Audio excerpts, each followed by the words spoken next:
I think everyone's coming on right now, so I want to welcome you all to this Zoom on problems of the cervical spine, not just the pain in the neck. So I'm Dr. Scott Simon, one of the neurosurgeons at ONS, and I think we're going to get started, if that's okay.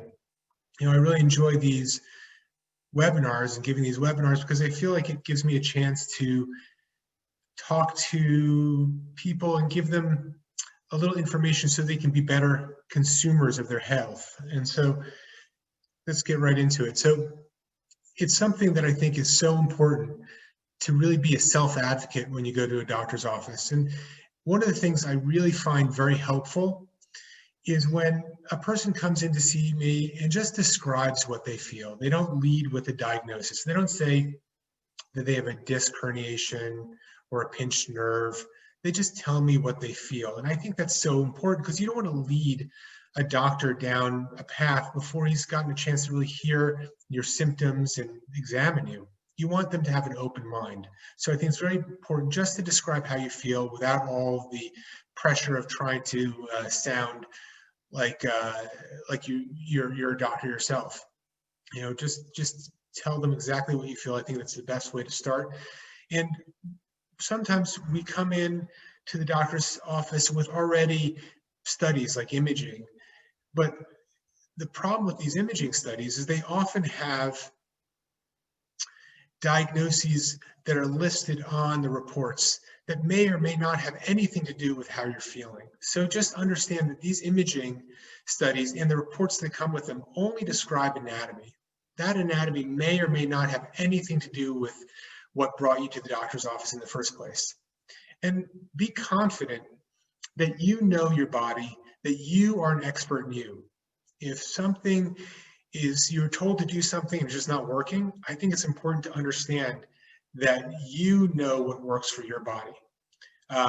If you're uncomfortable with something, if something doesn't sound right, you speak up, be a good advocate for yourself. And also beware of things that sound too good to be true. If you're given a therapy for something that just sounds a little bizarre and maybe a little too good to be true, maybe that's a time to get a little bit of a second opinion, and never feel like you can't get a second opinion. I feel like a good doctor should always feel confident in the decisions and the recommendations they're giving their patients, and should never feel threatened by someone going to a second opinion. If a doctor starts feeling threatened by a second opinion, maybe that says something about their confidence in what they're telling you. So who gets neck pain? A lot of people, as it turns out. So it's the fourth leading cause of disability in the United States and has an annual prevalence of around 30%. There's a slight increase in women, and there's some genetic and rheumatological factors that predispose people to neck pain, as well as smoking. Smoking does lead to degenerative disc disease and Facet disease, which are the joints in the neck. So smoking is a really bad idea for those who are trying to look for things that can prevent neck pain from occurring or getting worse. And also, finally, there's a large psychosocial pathology at play for people who have neck pain. Stress, depression, anxiety all play a big role in development and perpetuation of neck pain. If you can imagine, when you're stressed, what happens? Your muscles are very tense, and muscular neck pain is by far the most common thing that we see.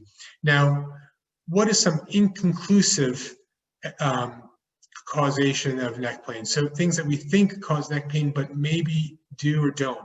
So looking at a cell phone or a computer, or how your computer is set up at work, it's a little unknown about how much that really plays into the development of neck pain. Obesity, same thing. There's not been a great study that shows you that being overweight leads to more neck pain. What does, again, lead to more neck pain is not just the workflow that happens with where your computer, your desk, your chair are, but really how happy are you in your work environment. Poor job satisfaction and poor workplace environment psychologically have a much stronger correlation to neck pain than some of the other things that we think about. So the non-specific neck pain, that's usually that muscular neck pain. That's that trapezius muscle that you see on the right in that picture. That's the neck pain that goes from the bottom of your head all the way to your shoulders and down to your mid-back. That is spasm-like, some kind of sometimes burning and stiff in quality. And these often will resolve with or without treatment. Sometimes it can take a few days, sometimes a few weeks, but rarely over 2 months where you have this on and off neck pain. Whiplash is, for the most part, muscular in nature. There are whole books dedicated to the etiology or what causes whiplash, but my findings is it's more often than not muscular and less related to MRI and CAT scan findings, and much more related to how the injury occurs, what the initial pain of the injury is, anxiety, also sometimes the feeling of powerlessness or the feeling that you were taken advantage of, that robbing of self-control often can lead to more of a pronounced injury with respect to whiplash, and that's been pretty well documented, and have a much greater association with the intensity of the whiplash injury and the duration that it lasts, rather than some physical factors such as findings on exam or even the MRI. So chronic neck pain is a different story. That's neck pain that just is not only the neck pain that's acute, that persists for a long period of time. There's a complex physiological, psychological, psychosocial milieu that leads to this evolution of chronic neck pain that makes it much more difficult to sort of parse out. But there's some etiologies of neck pain that we can parse out, which I'm going to get to. So the first thing we do with neck pain, obviously, or any patient, is we take a good history. There's a saying in medicine that history will give you 95% of the diagnosis 95% of the time. Physical exam, imaging, other studies just help support your hypothesis after taking a good history. So you really have to listen to the patient. That's the biggest role of a doctor, is just to sit and listen, ask some questions, probe where and what and how and when all these symptoms occur. The physical exam is very important to try to correlate what you think is going on with what you see going on with the patient, and the imaging. Often imaging is also very helpful. I like x-rays, CAT scans, and MRIs. They're each good for different things. X-rays, there's a simple x-ray in the office can uncover a lot of information about someone's spine. You can see in this x-ray, we often get a flexion extension view where we ask the patient to flex forward and then flex back, and we're looking for any immobility, any instability in the spine, where you have some translational movement between flexion and extension that denotes some instability that needs to be corrected. You can also look for any kind of signs of tumor or infection. So it's a very good way of really decreasing your level of concern over a patient after they have a good x-ray. CAT scans are very helpful for looking at the bony anatomy. You can see a very clear depiction of the bony anatomy on CAT scan. It uses x-rays, so that's radiation there that is quite a lot of radiation, much more than a simple x-ray, but can give you a very detailed look at the bony anatomy and fractures and bony destruction. MRIs are much, much better for soft tissue. You can see the soft tissues of the spinal cord, which is this structure that is running in the middle of the spine. The discs, you can see the nerves very well, so it's a much better test to look at the nerves in the spinal cord.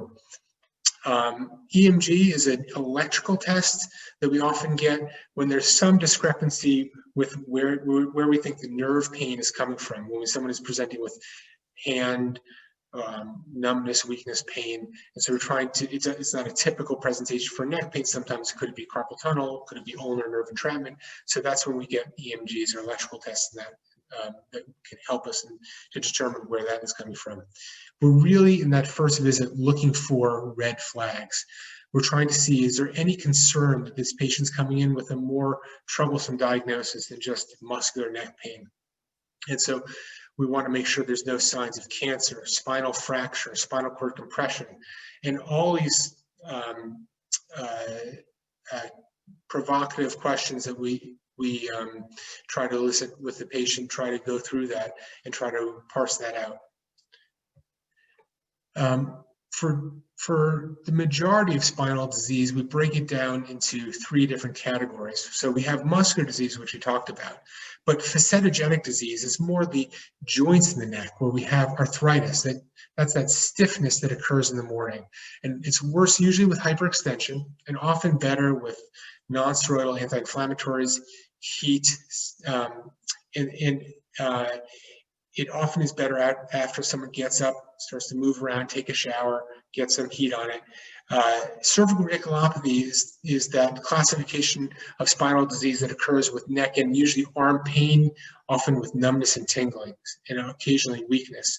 That's due to a pinched nerve, and it occurs in a predictable fashion in the neck, where you can have a cervical disc herniation or a joint that gets a little big and starts to impinge upon the channel where the nerve is running and cause pinching of that nerve that causes neck and arm pain with arm weakness and tingling in a very predictable fashion. We love seeing a cervical radiculopathy because it's very clear. We can just trace back where the weakness is, where the numbness is, and we know almost with certainty where that problem is coming from. Cervical myelopathy is a difficult and different problem for patients often to realize because it often comes in as a silent disorder where people come in with extremity weakness, numbness, tingling, imbalance, and is often painless. So people say, they over the last year have been having difficulty with missing keys on the keyboard with typing, your handwriting gets a little sloppier, your balance is off, you're stumbling, you're having a difficult time walking, especially in the dark without those visual cues. And that's due to spinal cord impingement due to arthritis or a herniated disc or other pathology in the neck. So the conservative treatment for much of neck pain consists of physical therapy or some type of manual therapy, sometimes chiropractic. For the pain, we use non-steroidal anti-inflammatories such as Advil, Motrin, Aleve, Tylenol. Oral steroids are very useful for acute onset of neck and arm pain, especially, or inflammatory neck pain. Muscle relaxers can be helpful, but can cause a lot of drowsiness. And sometimes we use these nerve stabilizing medications, previously used as antidepressants, but they sort of toughen the nerve up and make it less susceptible to irritation. Things like gabapentin or Neurontin is the trade name, or Lyrica. Activity modification is useful for people who have especially manual work that really can't function well in those jobs during these bouts of pain. And sometimes we do different types of injections, massage, acupuncture, traction, and heat. So injections in the neck, there's trigger point injections, and these injections consist of just injections into the muscle or the fascia of the neck, usually with some type of steroid or sometimes with Botox if there's a really tight muscular band. There's some indication that these injections are better for more muscular pain, not so beneficial for the other types of pain we talked about, the radiculopathy, the myelopathy, or the facet mediated pain. Epidural injections, that's really for more radiculopathy. So epidural injections really should be preserved only for patients with neck and arm pain. I see a lot of epidural injections done after people present with whiplash, which, as I said before, is mostly a muscular problem. So I think, again, my main goal here is to make you good consumers of your health. So really try to be good advocates and realize, sometimes people are doing things with good intentions, but may not be the right thing to do in your circumstance. So just doing an injection just because you have neck pain sometimes is not the right thing to do. And epidural injections can have some risk. There's always risk of infection. There's also risk that the injection is injected in the wrong spot. So you don't want to inject it into an artery or the spinal cord itself. So again, it is relatively safe for people with certain radiculopathies or neck and arm pain, but really should not be used for isolated neck pain. Isolated neck pain without arm pain, remember we said that is most likely arthritic in nature due to the joint pathology we have. That's those facet injections. That's the injections into the joints of the neck, which are in the back of the neck, and can be very helpful. These injections are very, very safe, often with steroid to decrease the inflammation, very similar to people getting an injection to their shoulder or their knee.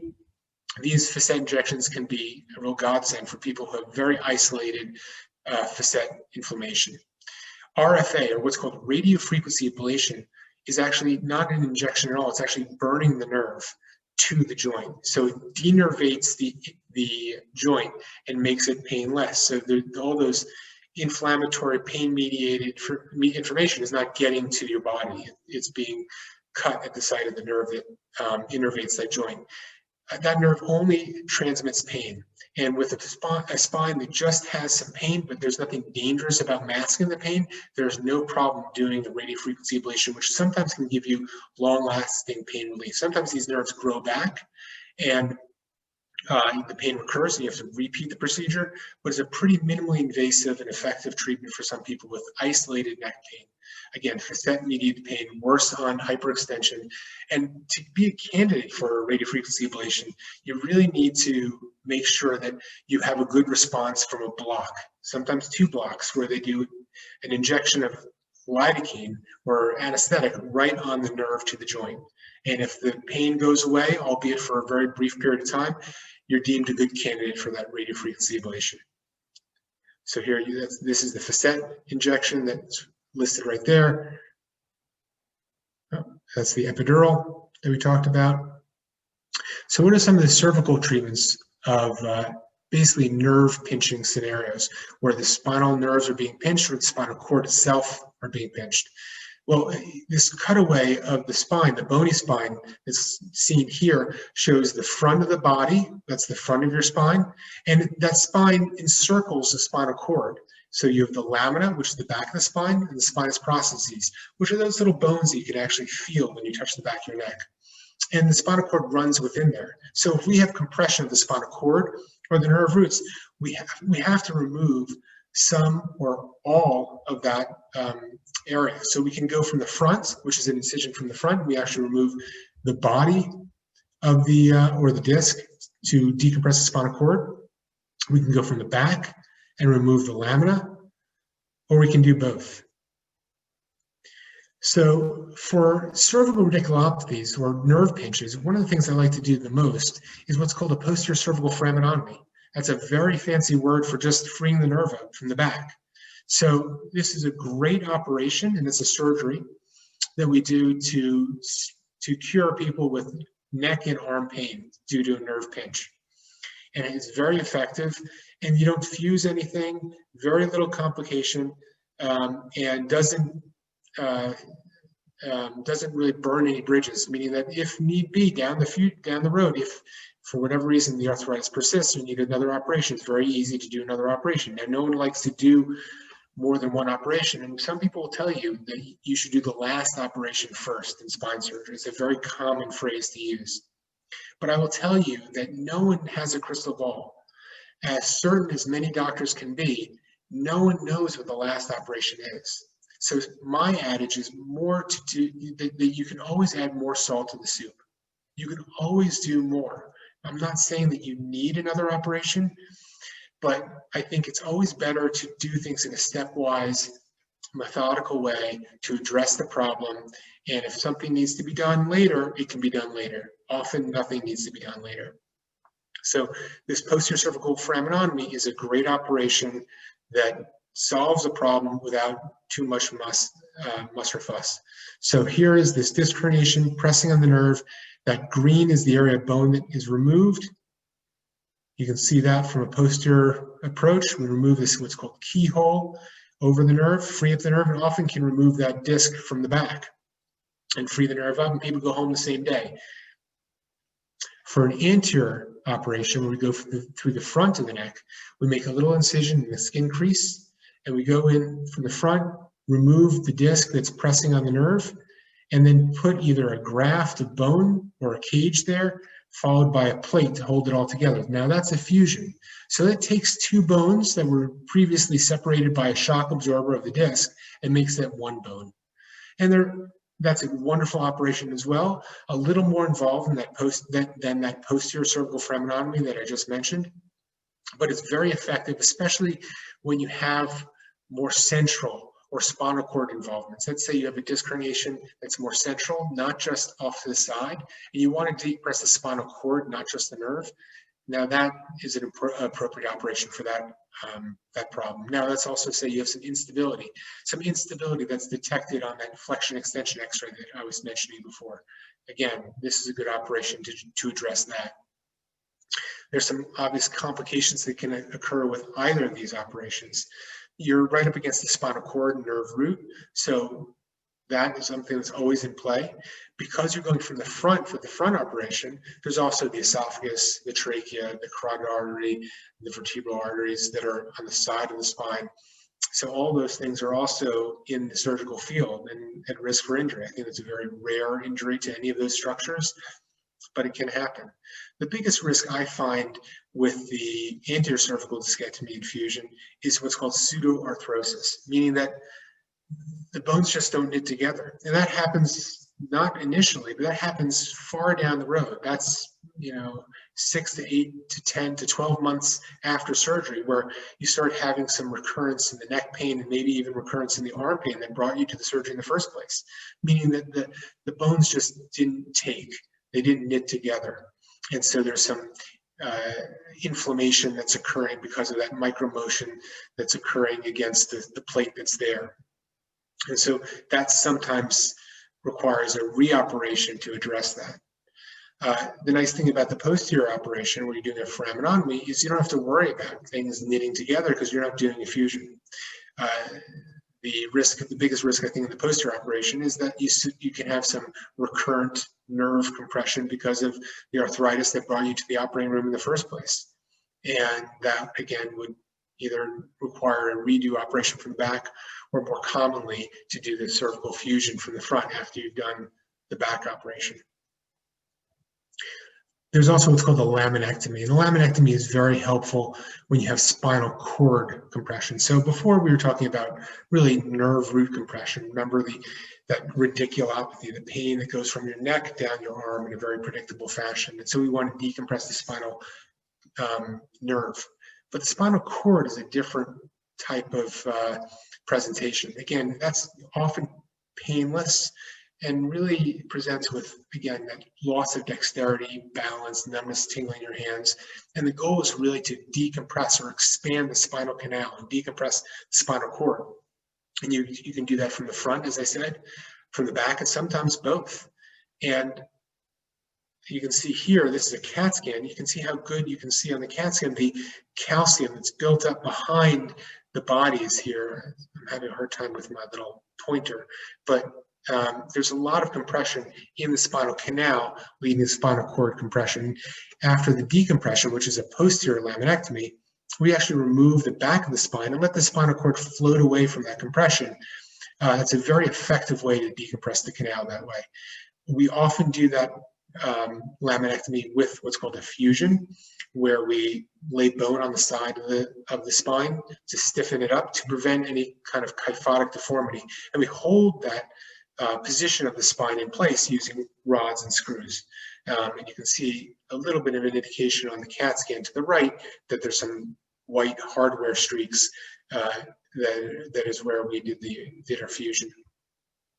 There's also what's called laminoplasty. Now, in all honesty, I'm not a big fan of laminoplasty, but what you do is you basically shingle the back of the spine up and hold it in place.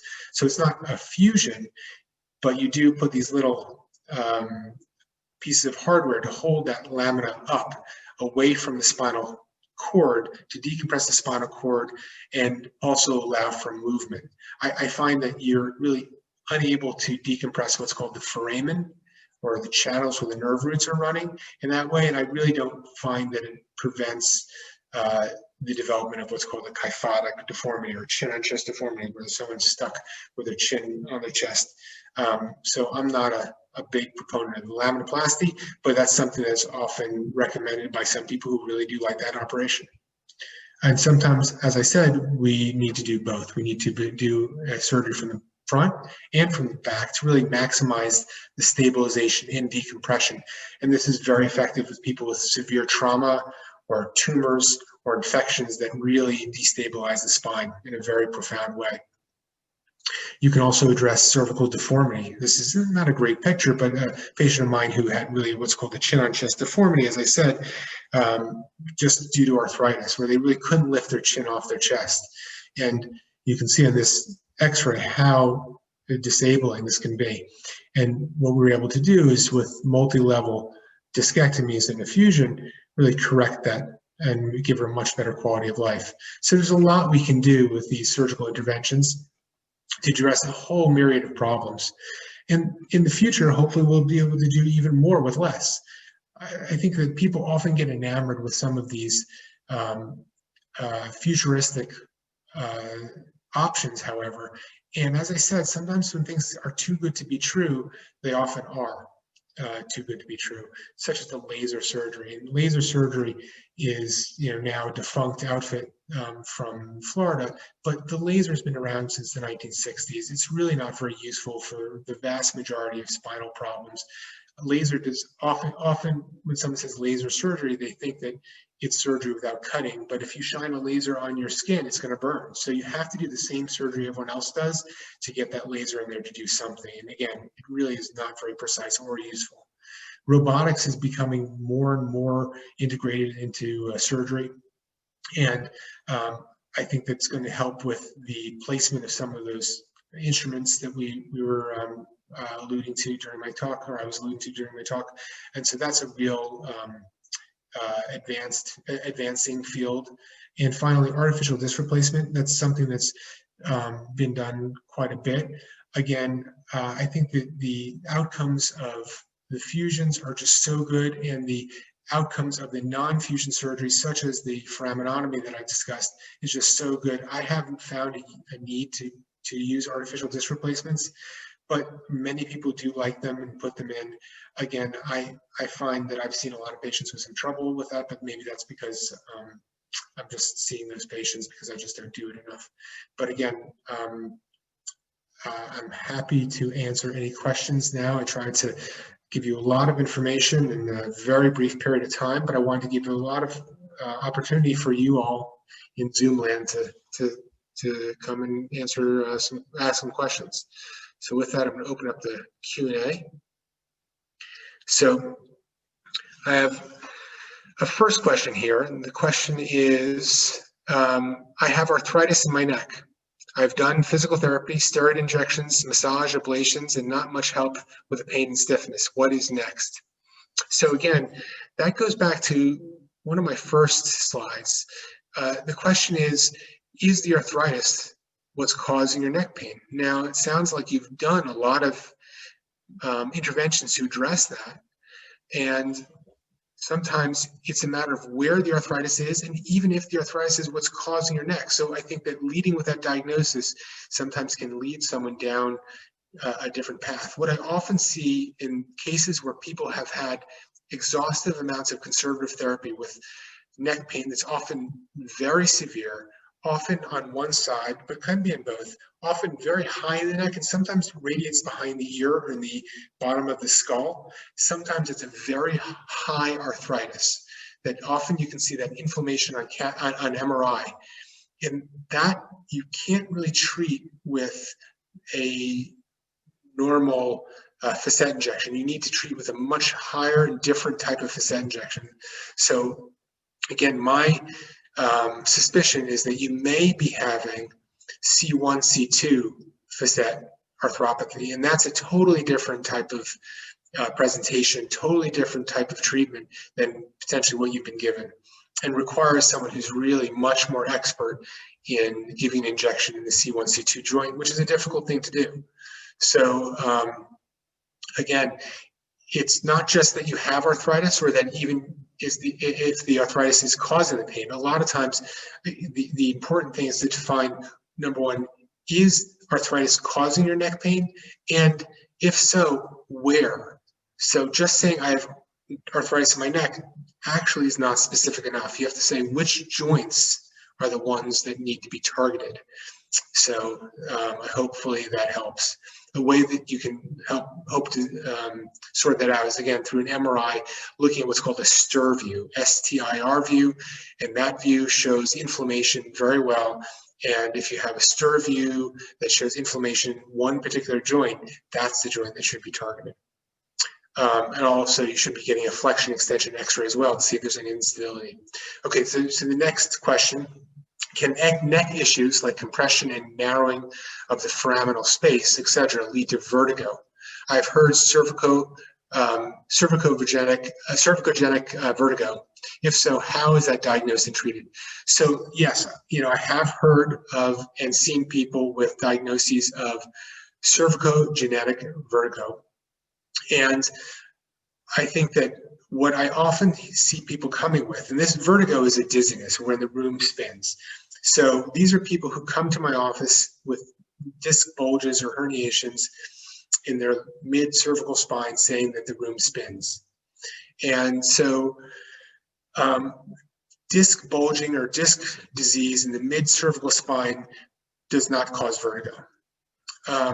But what can cause vertigo is problems of the arteries that run through the cervical spine, especially what's called the vertebral arteries. So what someone with vertigo should have is an MRA or CTA, that's an angiogram with an MRI or an angiogram with a CT with dot contrast that shows the patency and the flow in the arteries in the neck that go into the brain. There is one condition, what's called Bow-Hunter's syndrome, where you can have an oscal or bone spur in the upper cervical spine at C1, C2. And when you turn your neck to one side or the other, that bone spur can impinge the vertebral artery, stop blood flow to the brainstem, and cause vertigo and even syncope or passing out. And so that's best diagnosed with a CAT scan and sometimes a dynamic angiogram, an angiogram where you look at the arteries in the neck with contrast, with the patient with their head in the neutral position and then a turned position, one to one side, one to the other, to see if there's a cutoff in the flow when you turn your neck to one side or the other. So again, those are different ways of diagnosing vertiginous problems in the neck. I really don't think vertigo comes from disc bulges in the mid-cervical spine. Again, I think it's more of an arterial problem if it's going to be anything in the mid-spine or this Bow-Hunter syndrome in the upper spine. So the next question is, someone wants me to speak about neck pain that results in migraine or migraines that cause neck pain. That's a very interesting topic. And so very often people with cervical radiculopathy, remember that's the neck pain that has shooting pain down the arm, can also present with headaches. Around 80% of people with headaches, neck pain, and arm pain have a resolution of their headaches when you treat their neck and arm pain, meaning that if they get good results with physical therapy, injections, or even surgery, they can have a resolution of their headaches when you treat their neck and arm pain. Sometimes they're unrelated, but in many patients, and it's not understood anatomically, you can have neck pain usually on the same side as the arm pain when you have a nerve impingement. And some people even complain of some feeling of tingling and numbness in the face the same side as their arm, and it's poorly understood anatomically. Conversely, instability at the C1, C2 level can lead to headaches, usually in the back of the head that radiate up into the ear. And that can happen, let's say, after trauma, when you have a trauma that results in a fracture that causes instability at C1, C2. I often see patients come in, they fall, they hit the front of their head, results in a trauma where they have a fracture, that's usually C2. They have some pain, the back of their head, into the back of their head, behind their ear, and that's a very common diagnosis and presentation. Again, treatment of that instability will often result in resolution of that pain. Finally, people with severe muscular pain, trapezius pain. If you remember the trapezius picture I put up way back when we were talking about muscular pain, often after whiplash, that pain can often occur with headaches that are in the back of the head that often radiate up into the into behind the eyes. That's what's called occipital neuralgia. And that occipital neuralgia is due to compression of the occipital nerves, which run right behind and under the trapezius muscle at the back of the head. And right up into the top of your head. And sometimes people even complain of some sensitivity, even with brushing their hair on the top of their head with that. And so again, that type of squeezing pain that's in the back of their head often can relate to that. Again, there's another condition, also what's called a Chiari malformation. Now that's a more rare condition where you can have pinching of your brainstem due to a number of different factors that occurs, and that often can present with, again, pain in the back of your head, often with feeling of nausea and worsening pain with straining going to the bathroom, and that can also occur. So those are all different presentations of headaches with neck problems. The next question is about, are there any serious causes or concerns if there is no pain but a constant clicking noise when one moves the head? The quick answer is no, there's really not a lot of cause or concern. That often is a result of some arthritis in the neck and some normal motion and what can often happen in the neck when someone turns their head, clicking or cracking the neck. People often ask, is cracking your neck bad? It really isn't, but it can be a little bit of an addiction, because especially with teenagers, they crack their neck and then they feel everything tighten up again, they do it again. So trying to break that habit often is helpful, so they don't keep having to do that. But that constant clicking noise usually does denote some arthritic changes in the neck, and sometimes just more ligamentous stiffening, but usually it's not any cause for concern. So the next question is, I have neck pain, and also every night my hands get numb and wake me up. Also, I have some kind of pain, more like pressure on the right side of my head or skull. So neck pain with hand numbness. Well, nighttime hand numbness, especially if it's in your first, second, and third fingers, your thumb, index, and middle finger, that often is carpal tunnel. That nighttime hand numbness and tingling that occurs, and you have to you wake up and you shake your hands out, often can be treated with a wrist splint. And it usually is worse when you bend your wrist for any prolonged period of time. But when you have headaches and neck pain and hand tingling, especially all the hands, also pay attention. Do you have that in your feet as well? Any problems occurring in your neck has a downstream effect, not only in your hands, but in your legs and feet as well. So any dysfunction of the signals coming across the spinal cord will not only affect your hands, but your feet as well. So if you're having numbness in your hands, are you having also some numbness and tingling in your feet? If you're not, I still think it's important to get that checked out, because if you're having some pain in the neck, especially in the head, and numbness, especially if you're having some instability, some gait imbalance, some loss of dexterity, again, that could relate back to the symptoms of what's called myelopathy, or spinal cord impingement we talked about, due to cervical stenosis. Stenosis is just a fancy word for narrowing. That's where the spinal canal gets narrow and pinches the spinal cord. So the next question is, are there any daily motion exercises one should do simply to maintain neck and spine health, especially related to more acute pain? So very good question. I think that we all are in a very proactive environment here, and we all want to keep ourselves healthy with supplementation and exercise and diet. But in reality, there's very little that we can do to prophylactically protect ourselves for a lot of problems. But the best thing we can do is avoid bad things like smoking, eating poorly, trauma, exposing ourselves to different traumas.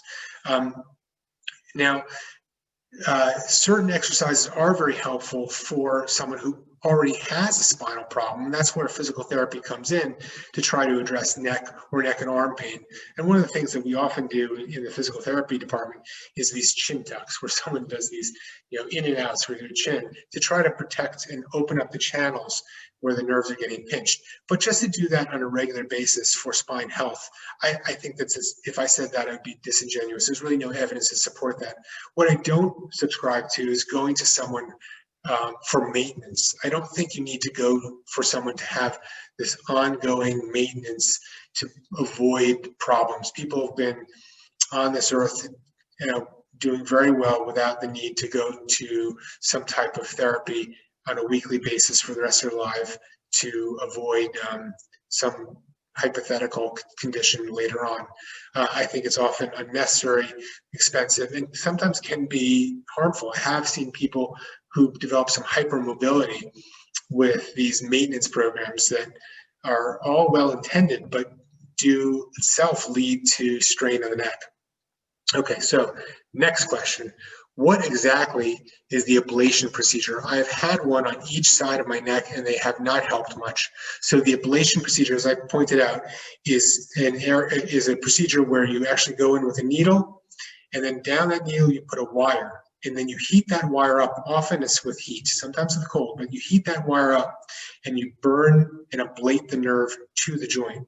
And again, its efficacy, its chance of working is really based on whether you're in the right spot. A perfect surgery or perfect procedure done well is not going to help if it's done for the wrong reason. So that's something really important. So if someone recommends something and they do it a lot and they're going to do it well, the first thing that needs to be really made sure is that they're doing it for the right reason. So whether it's the ablation procedure, some type of injection, or surgery, making sure that is done for the right reason is really going to make sure that is done with the best chance of success. Again, it may have not worked because where they put it in was not the problem, or that the arthritis was not the problem, or that there's at the wrong level. So that's something that if it didn't work, sometimes you have to sort of back up and say, well, where is my pain coming from? I see a lot of people who get a lot of injections and sometimes even surgery for pain that is not coming from the spine itself. It's coming from more the muscles. And it's a totally different type of pain, totally different type of treatment algorithm. And it needs to be addressed in a totally different way. And people like to come in and again with these diagnoses, but sometimes the diagnoses are wrong. So it's really important to get a doctor who's going to look at you, start from scratch, and not lose the forest for the trees. So next question. I've had neck pain on the right side for 20 years, and I've been to the Cleveland Clinic. They showed me some isometric exercises that has worked when needed for 2 years. I've had a total knee replacement 1.5 years ago. I exercise and play racket sports, but sometimes my leg will react and run fully.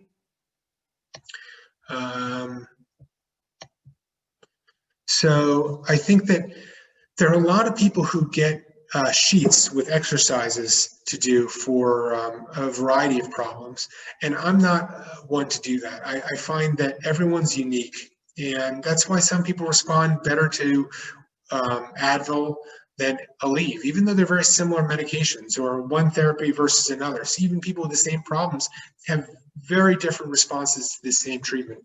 So I think that it's really important to tailor your condition to things that work well for you. Again, you are an expert in you. So that's why I like people going to physical therapy with a physical therapist that's going to listen to them and really work with them and find out what works. And if the physical therapist thinks something should work, but it doesn't or makes things worse, they should change their therapy, tailor it to you. So it's really important to get this tailored exercise. Now, that being said, if you find these isometric exercises work for you, that's great, but it doesn't often mean it's going to work for someone else. Many people come to my office and they've had a myriad of opinions about what they should do, often from friends and colleagues who have similar pains in the neck, but could be from widely different etiologies. Reasons they have neck pain is very different than reasons you may be coming to your doctor with neck pain. So just because something worked for someone else doesn't mean it's going to be the right thing for you. Next question. A teen with chronic neck pain has been resistant to physical therapy, is very interested in chiropractic due to what she sees online. Is that an appropriate treatment? I think that I've seen many people go to chiropractors and get very good and appropriate treatment. And I think, again, I don't subscribe to whether it's a doctor or a chiropractor or a physical therapist doing treatment just to do it as a prophylactic measure, as I said. I think that I do see some chiropractors or physical therapists do treatments as a maintenance. I don't agree with that, but if something helps, I'm all for it. I'm very open-minded when it comes to that, whether it's chiropractic treatment, acupuncture, massage. I'm very open to whatever works as long as it's not harmful or too expensive or has to be done over a period of years every week or so. I think that whatever you do needs to be helpful. So if it helps, great.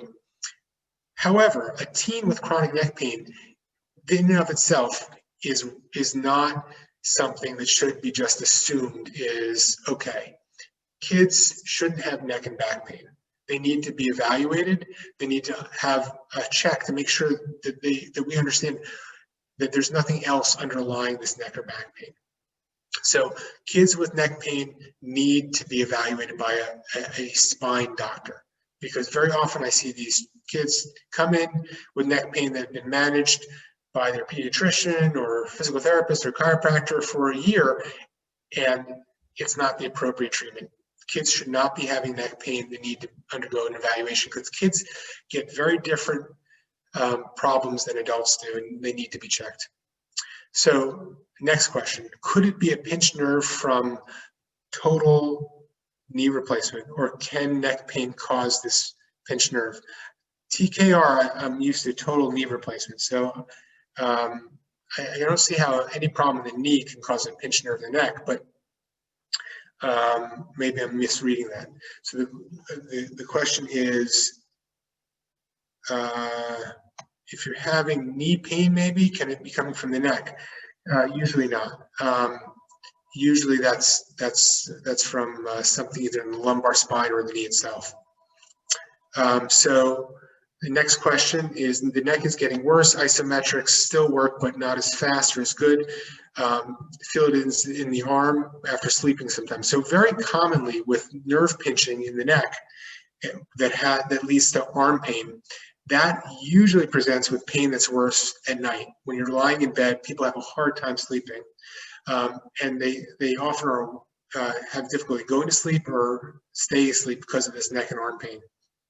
And so pain that's usually neck into the arm, worse at sleep, often better when you try to rest your arm on your head. That's usually a pinched nerve. It often needs to be evaluated if it's failing conservative therapy with an MRI.